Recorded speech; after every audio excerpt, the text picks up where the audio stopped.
আজও তাপপ্রবাহের সতর্কতা। পশ্চিম বর্ধমান, মেদিনীপুর, বাঁকুড়া, পুরুলিয়া, বীরভূম, ঝাড়গ্রামে তাপপ্রবাহের সতর্কতা। 40 ডিগ্রি তাপমাত্রা থাকার সম্ভাবনা।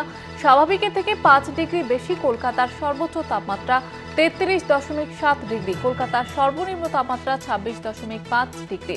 স্বাভাবিকের থেকে 3.9 ডিগ্রি বেশি। এ বিষয়ে আরো বিস্তারিতভাবে কথা বলবো। সরাসরি রয়েছে আমাদের প্রতিনিধি শুভঙ্কর মণ্ডল। শুভঙ্কর, আবহাওয়া দপ্তর সূত্রে কি জানা যাচ্ছে? দেখো, তোমায় জানিয়ে রাখি যেভাবে তাপপ্রবাহ চলছে এবং তোমায় জানিয়ে রাখি যে পশ্চিমাঞ্চলের জেলাগুলিতে, বিশেষ করে পশ্চিমাঞ্চলের 6টি জেলা, যার মধ্যে কিন্তু পশ্চিম বর্ধমান, পশ্চিম মেদিনীপুর, ঝাড়গ্রাম, বাঁকুড়া, বীরভূম, পুরুলিয়া, এই যে 6টি জেলা, সেই 6টি জেলাতে কিন্তু তাপপ্রবাহের সতর্কতা আগে যেরকম ছিল সেরকমই রয়েছে। এবং শুধু আজ নয়, আগামীকালও কিন্তু এই তাপপ্রবাহের সতর্কতা থাকছে। সেইখানে দাঁড়িয়ে 40 ডিগ্রি তাপমাত্রা সেখানে থাকবে এবং যেটি কিন্তু স্বাভাবিকের থেকে 5 ডিগ্রি পর্যন্ত বৃদ্ধি পেয়েছে বলেই কিন্তু মনে করা হচ্ছে বা আলিপুর আবহাওয়া দপ্তরের তরফ থেকে জানানো হচ্ছে। এই যে তাপপ্রবাহের সতর্কতা, তার জন্য কিন্তু স্বাভাবিকভাবেই সকালের দিকেও বা ভোরের দিকে স্বস্তিদায়ক আবহাওয়া থাকলেও বেলা বাড়ার সঙ্গে সঙ্গে কিন্তু এই তাপপ্রবাহ সেটি কিন্তু বাড়বে। এবং তোমায় জানিয়ে রাখি, স্বাভাবিকভাবেই কিন্তু বাইরে বেরোতে নিষেধ করা হচ্ছে বেলার দিকে। এবং তোমায় এটিও জানিয়ে রাখি যে আজ যেহেতু রবিবার, স্বাভাবিকভাবেই কিন্তু জনমানুষের বাইরে বেরোনোর প্রবণতাটা একটু কম থাকে, কেননা আজ অফিসে বা অফিস কাছারি বন্ধ থাকে, অফিসে যাওয়ার প্রবণতা যেরকম থাকে না। স্বাভাবিকভাবেই কিন্তু রাস্তাঘাটেও সেরকমভাবে ভিড় দেখা যায় না বা ভিড় চোখে পড়ে না।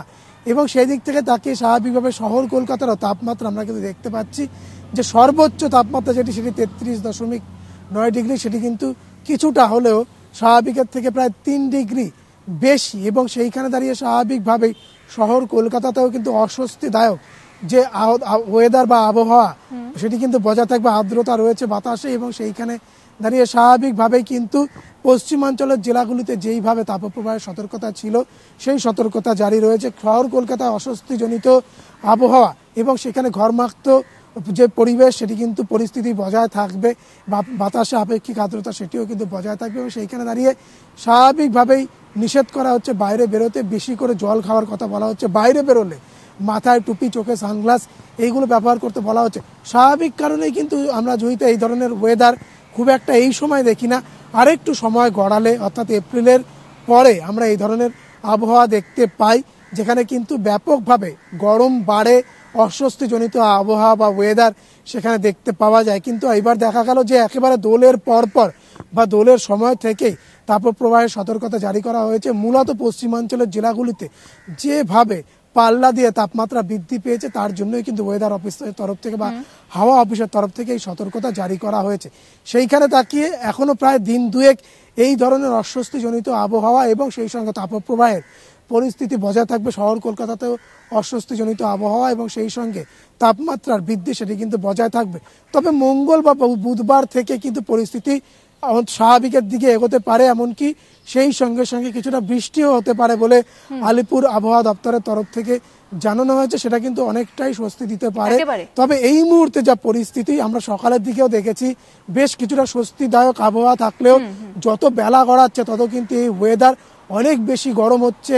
হিট ওয়েভের পরিমাণ বাড়ছে, পরিস্থিতি স্বাভাবিকের থেকে অনেকটাই বেড়ে যাচ্ছে তাপমাত্রা। এবং পশ্চিমাঞ্চলের জেলাগুলিতে তাপপ্রবাহেতে যে সতর্কতা সেটি যেরকম জারি রয়েছে, কলকাতাতেও অস্বস্তিজনিত আবহাওয়া সেটি কিন্তু বা ওয়েদার সেটি কিন্তু বজায় থাকবে।